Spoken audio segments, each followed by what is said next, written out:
Assalamualaikum warahmatullahi wabarakatuh. Bismillahirrahmanirrahim. Kita lanjutkan kajian kita tentang konsepsi kurban. Nama putra yang dikorbankan oleh Nabi Ibrahim alaihi salam.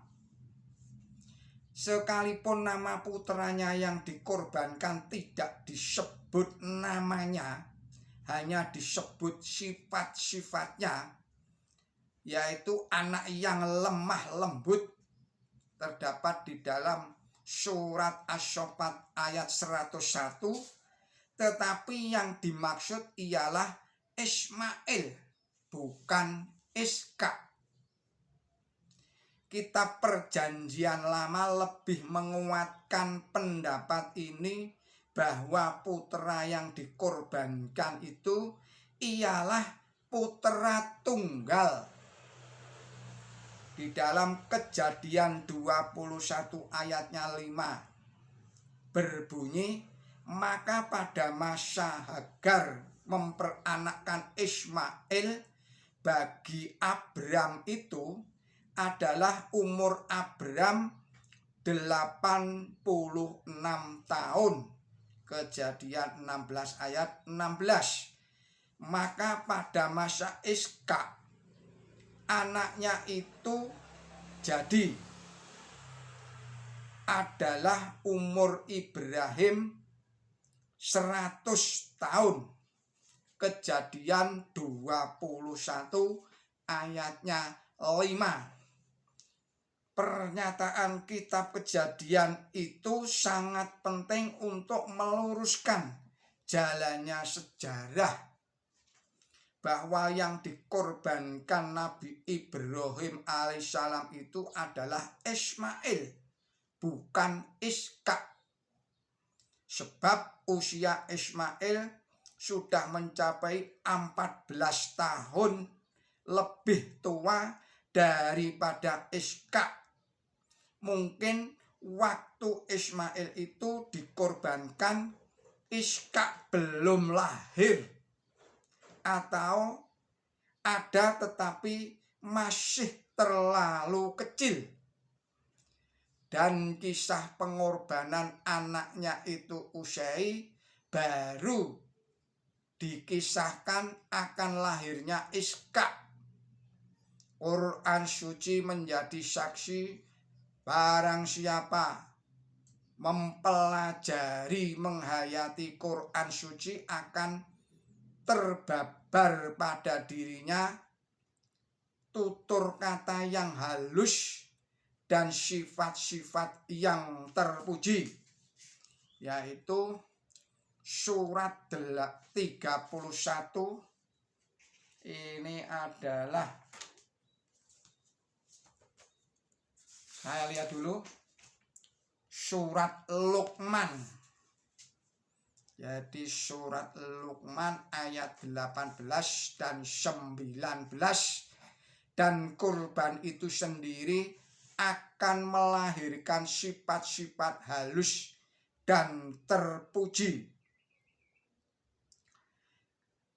Kamu sekali-sekali tidak dapat mencapai ketulusan.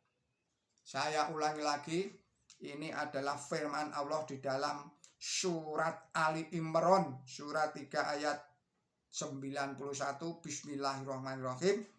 Kamu sekali-sekali tidak dapat mencapai ketulusan, kecuali jika kamu membelanjakan apa yang kamu cintai.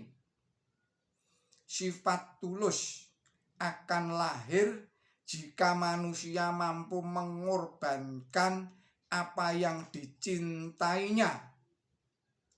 Tidak ada yang paling dicintai oleh manusia kecuali dirinya sendiri. Bentuk-bentuk kultus individu sangat beragam, tetapi yang paling besar ialah mempertuhan nafsu dirinya sendiri. dan manusia lebih cenderung untuk mencintai hartanya dan anaknya.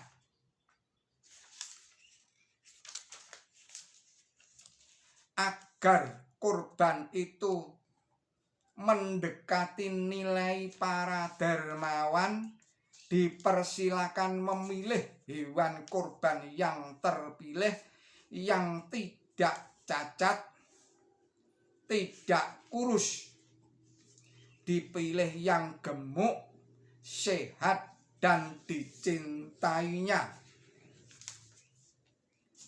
Menyembelih hewan kurban dan nafsu binatang.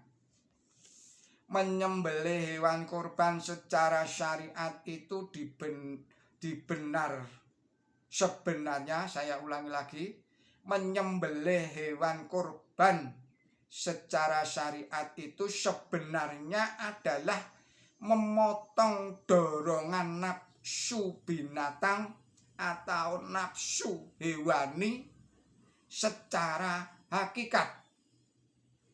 Tujuan biologisnya, manusia pada tingkat awal dalam proses mencapai kesempurnaan berada di dalam dunia hewani, yaitu hanya menuruti kebutuhan makan, minum, istirahat, serta libido seksual.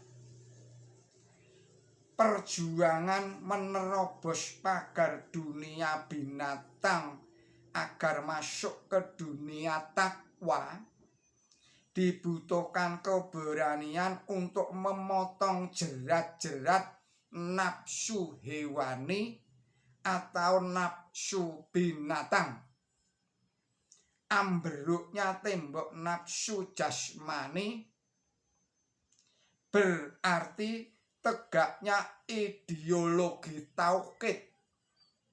Ideologi tauhid dan sifat takwa seperti saudara kembar yang mirip seperti pinang dibelah dua. Hubungannya sangat erat, ibarat api dengan panasnya. Penyembelihan hewan kurban secara seremonial tanpa dijiwai maksud spiritual akan hilang tanpa kesan, sebagaimana pernyataan Allah Subhanahu wa Ta'ala di dalam firman-Nya, Bismillahirrahmanirrahim, dagingnya dan darahnya tidak sekali-sekali mencapai Allah, tetapi yang mencapai Dia ialah takwa kamu. Surat Al-Hajj surat 22 ayatnya 31.